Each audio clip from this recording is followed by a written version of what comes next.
I swear, this isn't Twit Tweets. This isn't Twit Tweets, but God, I just found so much random shit while I was browsing Twitter that I have to steal Vice Rhino's idea, an idea that I actively participate in. Wild. Anyway, let's pull up fan art and then let's get into that. Zombrado says this is the big shot version of Suris. I still need to play Deltarune so that I actually, like, have context. By the way, Pacifrisk added something to this as well.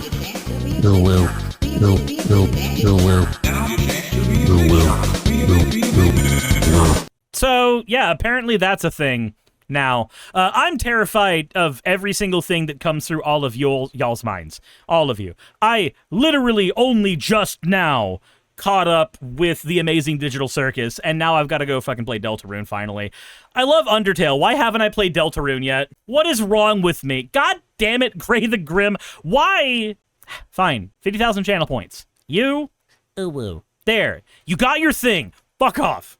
Avalon of Babylon says, thank you, your fear sustains us. I wish it didn't. I wish it didn't. Y'all are the reason why in a couple weeks we're going to have a new playmat for the channel available as merch. This is y'all's fault. This is all y'all's fault. Token White Dude, thank you for redeeming your points for an wall.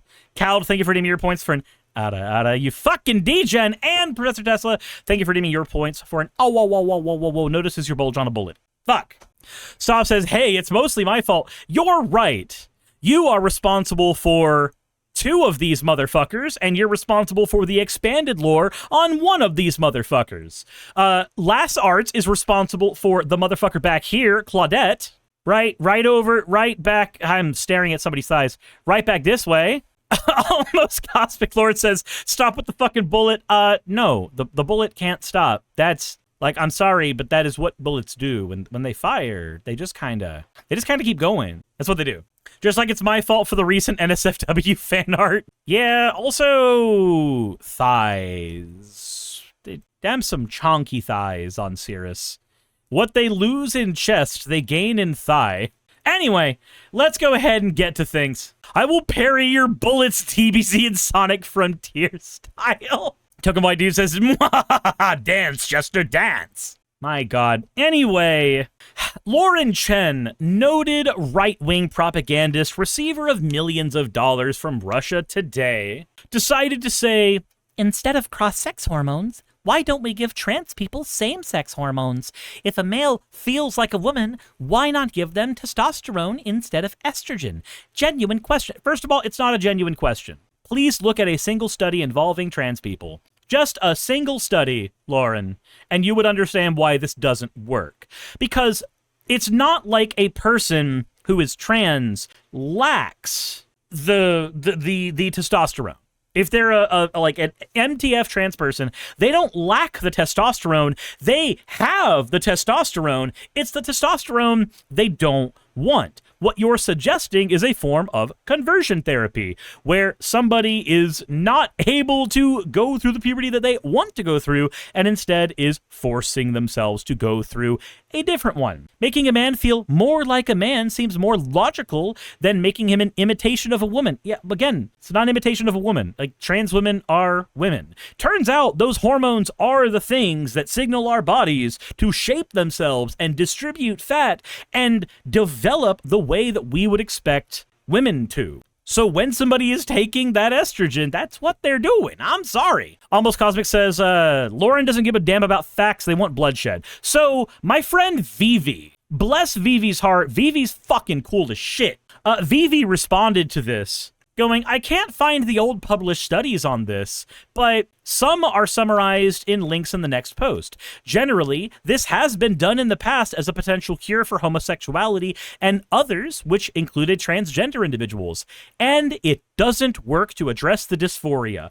Wow. Thank you, Vivi. Thank you, fucking based ass bitch. I love Vivi to death. Vivi's fucking great. I got to hang out with Vivi at MagFest. They are a fantastic VTuber. If you have not checked out Vivi's streams, please go check out Vivi Chan the Dragon. She also just moved recently and is in between jobs right now, so definitely could use your support. Please, please, please go check out fucking Vivi. Amazing individual. We have some political disagreements. That's fine, though. That's completely okay. Thank you for giving the shout out to Vivi Chan the Dragon. I appreciate that. Nova Winter says, fun fact, there was a plan during World War II to give the German leader hormones to try to prevent the war and make him less violent. Man, that's so weird. I know for a fact that my lovely girlfriend does not have any testosterone in her body because I am aware of what surgeries that she has had, and that hasn't stopped her from being incredibly violent the minute that I hand her a gun in a video game. So, anyways, let's go ahead and continue. Lauren Chen is wrong. People have pointed out that she's wrong. I'll point out that she's wrong because that's just not how dysphoria or gender euphoria work. Then we have Matt Walsh, who ironically is actually correct here. So the Attorney General Pam Bondi says there's free speech and then there's hate speech. And there's no place, especially now, especially after what happened to Charlie, in our society for hate speech. We will absolutely target you and go after you if you are targeting anyone with hate speech. That's wild. I remember when leftists said shit like this, that the right wing went nutso on it saying, no, hate speech is actually free speech. Wild. Matt Walsh, ironically coming in with the baseball bat, with the steel chair.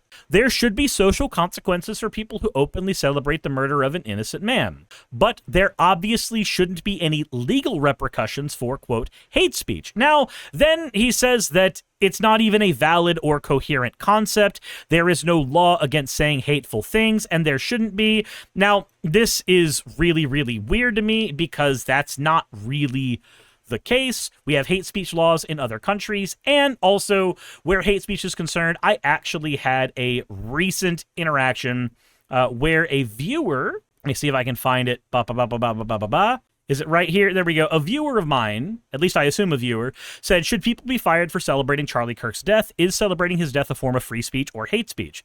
My response to that needed to be, well, hate speech is abusive or threatening speech or writing that expresses a prejudice on the basis of ethnicity, religion, or sexual orientation or similar grounds. So being happy that Charlie Kirk died or even celebrating his murder doesn't actually fall into the category of hate speech.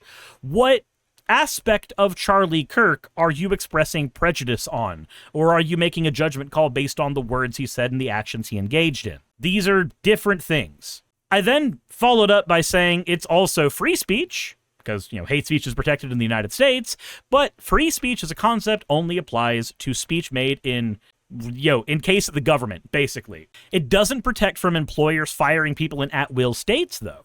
I can say employers should not fire people for simply stating their opinion about an assassination, which they should be allowed to do. But Republicans disagree with me on that. But when somebody gets fired for being MAGA and saying that they want immigrants deported and they hate brown people, people are going to want them fired from their jobs. So we're just going to have hypocrites on both sides fighting each other.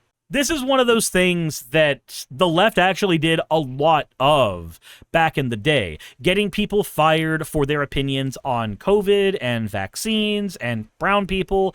I'm going to say this, you do not get people to rethink their position by taking away their ability to eat or feed their families. I'm sorry, I do not agree with taking away people's jobs in general. I didn't agree with taking away people's jobs back then.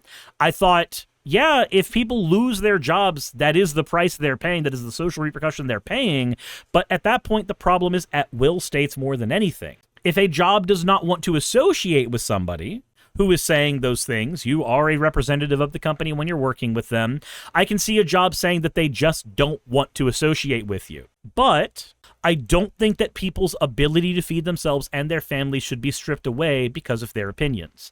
I think that any talk like that is totalitarian and is dangerous. Now, then we have Cat Turd. And it's way funnier when Cat Turd shit is brought up by Vice Rhino, but I found it this time.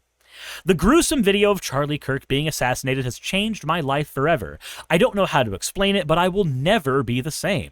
The gloves are off. Oh, the gloves are off? What's he gonna do? Satanic evil demons on the left have pushed and pushed and pushed.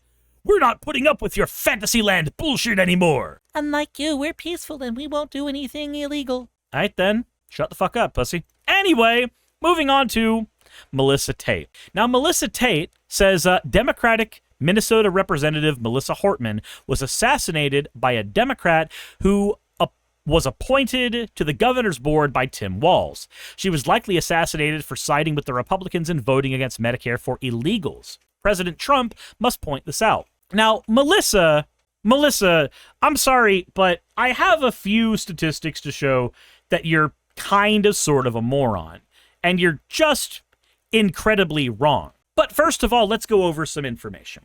Authorities, after that particular assassination, identified the shooting suspect as 57-year-old Vance Luther Bolter.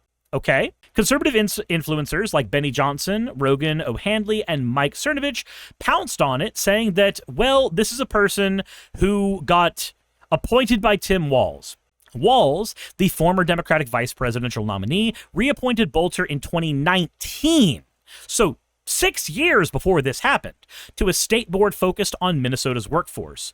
We found no evidence that Walz and Bolter were closely acquainted, nor any evidence that Walz was in any way linked to the shootings, which he described as an unspeakable tragedy to target political violence. A spokesperson for Walz said the governor's office, as an apparatus, appoints thousands of people of all political affiliations to legislature-created unpaid external boards and commissions. So, what the bullshit that we were being fed by Melissa Tate here is the idea that Democrats hired people and those people were actually sleeper cell fucking assassins. The reality is that's not what was the case.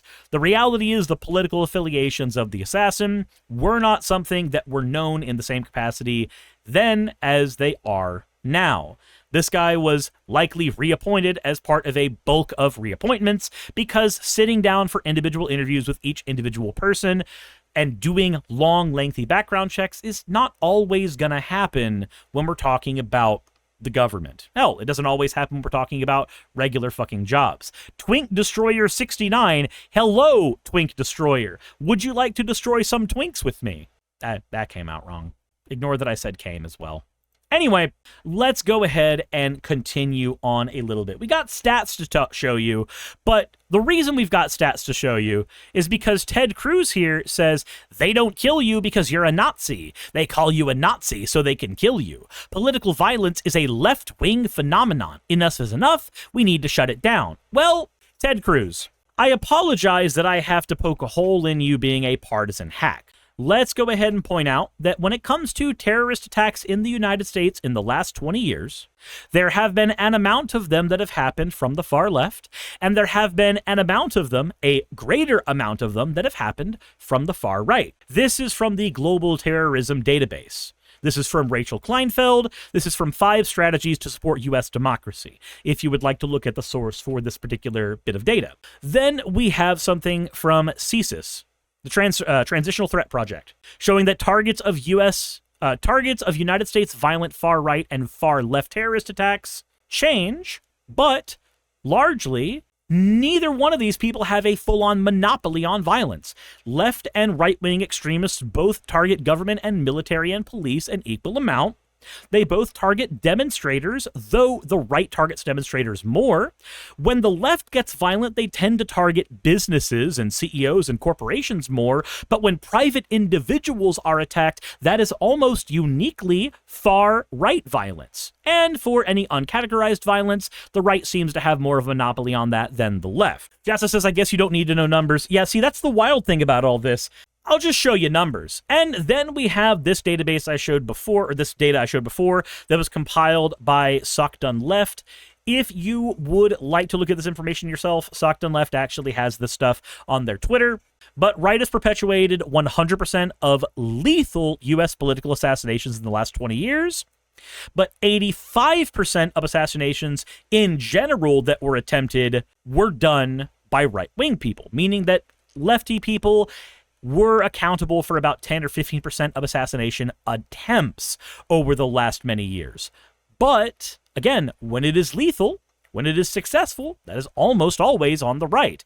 And even when it's not, Again, these numbers skew farther to the right. Ted Cruz, I am sorry, you're just fucking wrong. And all the numbers show you that they're wrong. Twink Destroyer says lefty people never succeed. Typical. Yeah.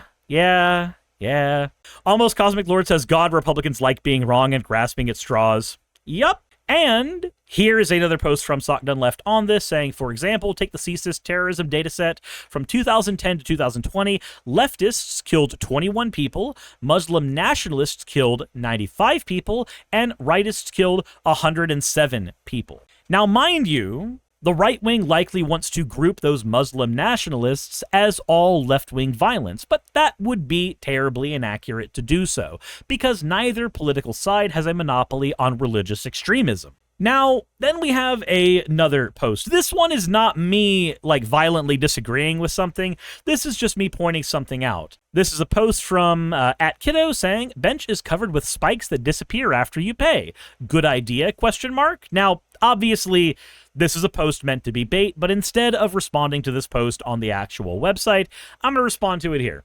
No, it's not a good idea. This is actually a form of what is called hostile architecture. Hostile architecture is any type of architecture that is made so that human beings generally cannot access it without them being people who pay a lot of money. Now, obviously, hostile architecture has far more definitions than just that, but there are a couple of examples of hostile architecture you may not be aware of. For instance, any architecture that is meant to keep the homeless from sitting on it is hostile architecture.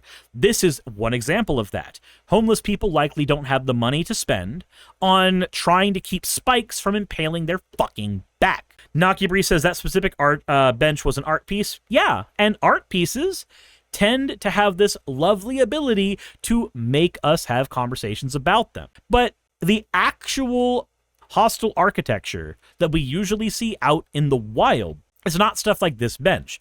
It's something a lot more innocuous. Let me show you. Here, let me get you a picture real quick of an example of hostile architecture. So, this may seem completely innocuous to you, but these two things are examples of hostile architecture. This is what it actually looks like out in the wild. Now, you may say to yourself, well, that's just a bench with an armrest.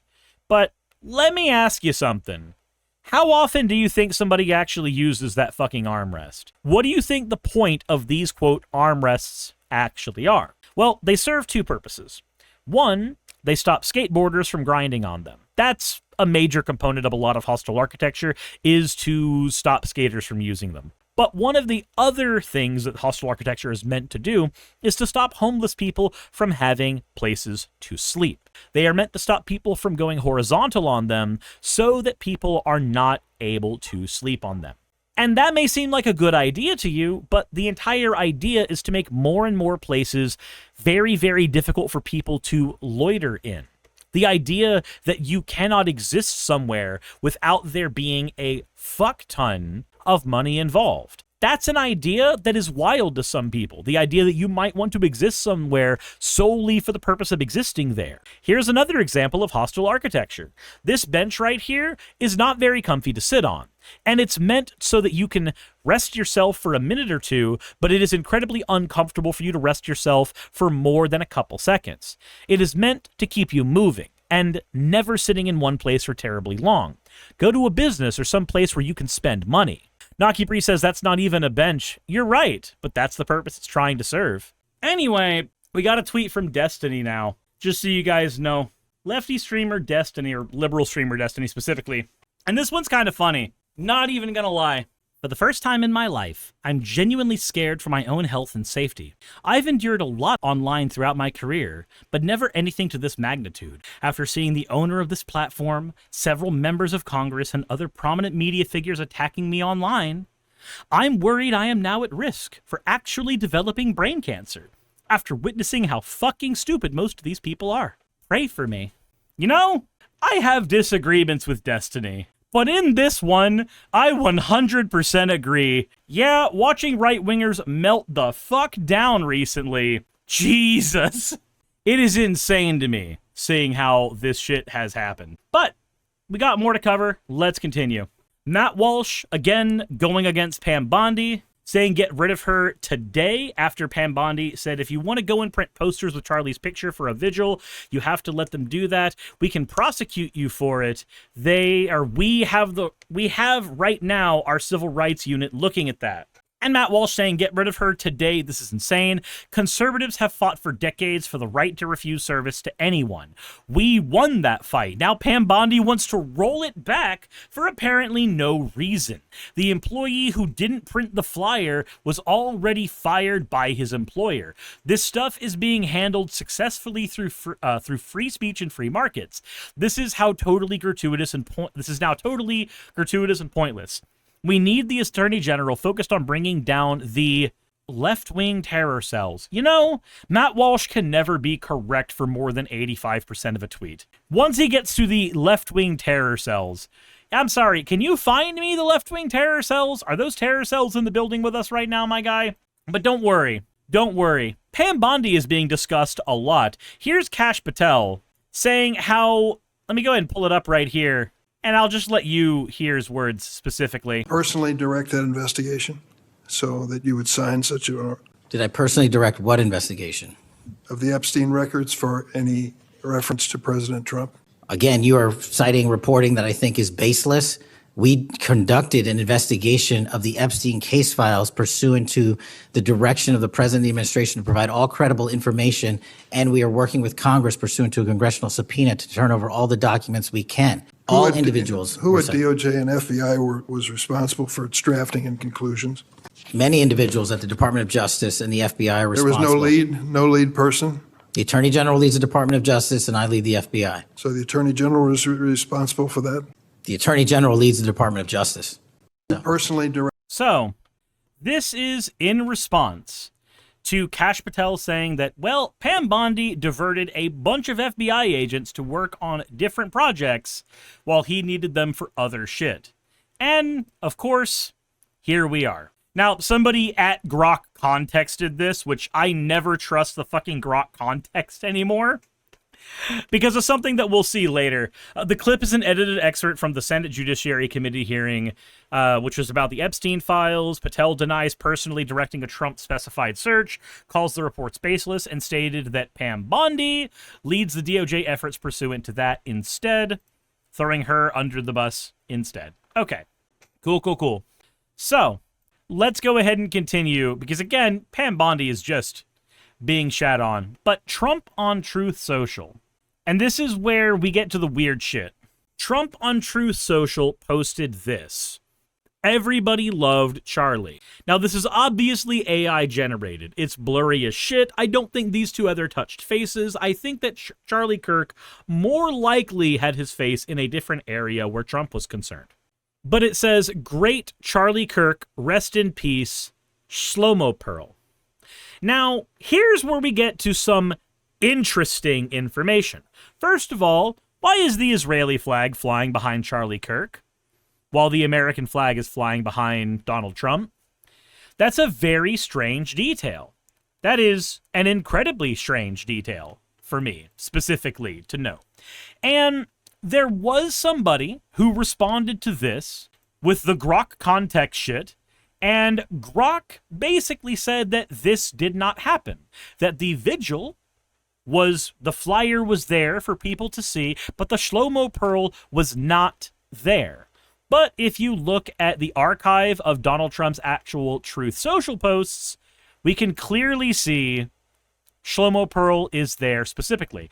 So what does Shlomo Pearl actually mean? Well, there's a couple of variations on what this can mean.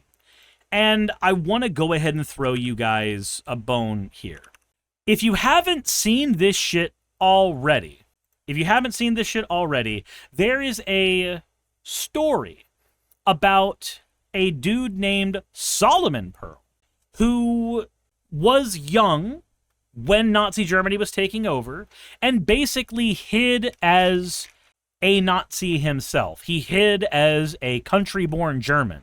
He had to do things like avoid taking public showers so that people couldn't see that he was circumcised, because if he did, then it was more likely that people would see that he was Jewish. And then when we invaded, we ended up getting him, and we got his story on how he evaded being persecuted by the Nazis. But that's not all. There is also one other bit of information here that I need to throw at you. And this came to me from a friend of mine who I don't think wants to be named, but if they watch this video, then this is me acknowledging that you're who it came from, and I respect you a lot, so that's why I'm showing this. There is some information to note that apparently there is some Israeli slang where Shlomo Pearl describes a gullible patsy, someone so naive they fall for tricks and metaphorically disappear into them without a trace. The term comes from a Hebrew pun, where Shlomo is a common name, and Pearl sounds like peril, short for pashut ne'elam, meaning simply vanished. It's tied to Shlomo Peril, a Jewish Holocaust survivor who brilliantly deceived the Nazis by posing as an Aryan, the guy I was just telling you about, Solomon Peril. Josef Petters was the alias that he went under, and he even joined the Hitler Youth to survive, as depicted in the 1990 film Europa Europa. Ironically, while Peril's deception was a feat of cunning, the slang flips his name to mock those who are easily duped, playing into the idea of vanishing into a scam, much like Peril disappeared into his false identity among the Nazis. Eric says it's not AI text, so it can be AI text, but it's also text that was put there by a prompt. Even when it's AI text, you still have to tell it to put it there in the prompt, or verify that it's there afterwards. I think we make just as many assumptions, assuming that somebody looked at it and didn't verify what Shlomo Pearl could have meant, as we do when we assume that it means one thing or another. Now, as for what this means where Charlie Kirk is concerned, who knows? Again, I still think it's really weird that they just had an Israeli flag behind Charlie Kirk when Charlie Kirk himself, like a month ago, was saying that him flip-flopping on the idea of Israel could be dangerous to him. Prince of Pastel Darkness says, I could totally have been convinced it was gibberish. That's the thing. I thought it might have been as well, but I did some digging into it, and of course I got information from my friend as well that showed that there may have been more to that text than what was there. I can't keep my finger on it too terribly hard because I feel like if I do, I've got to twist the tinfoil hat a little harder to figure out what it means. And I don't think that that's something that I need to be doing. Trying to come to the conclusions, I can't give you any conclusions there because I simply don't know. It could mean that he was a patsy for the Jewish state. It could mean a lot of things. Let me know what you think in the comment section below, because this one may just be beyond me. It confuses me now. I've let my friend who sent this to me let me know that I'm just as confused by it there. But that's where we have to end all of this silliness that has been coming from the right wing in this little Twitter roundup. I mean, we're just going to steal everybody's shit. Responding to a bunch of tweets is Rhino's thing with Twit Tweets, and the right-wing roundup is a thing that Jeff Holiday does. I'll just call this Twitter roundup. I'll steal from both of them. They're both my friends. I should be able to go into their house and steal their bananas and oranges. But that's all I've got here. This shit is wild to me. Just watching the meltdown from the right in regards to all of this. Watching them be perfectly okay with stripping their rights even away from their fellow right-wingers because it is politically expedient for them to do so. Almost Cosmic Lord says, don't steal from your friends, steal from the guy who made fun of Daddy, but my friends make fun of dear leaders, so... Anyway, thank you for watching.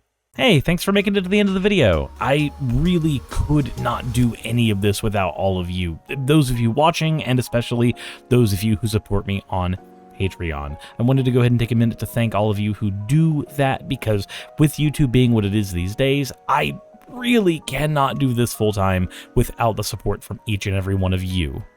Those people would be Red Joker, Purple Poundini, Jemshin, Britzkrieg, Jupe the Malignant, Michael, Ravalern, Mabbity Babbity, Astral Frontier, Tales of Atonement, Nixie Chan, Kiri Artemis, Limor Pinku, Love Bunny Games, Victorian Alchemist, I'm not saying the last part of that, and you know that, Aurora, Leela Ururaka, Arcton Arclacier, Kiratorian, Dren Hadamata, Jordan M, John L, Lord Bleck, Smiling Game Master, and Fireshard.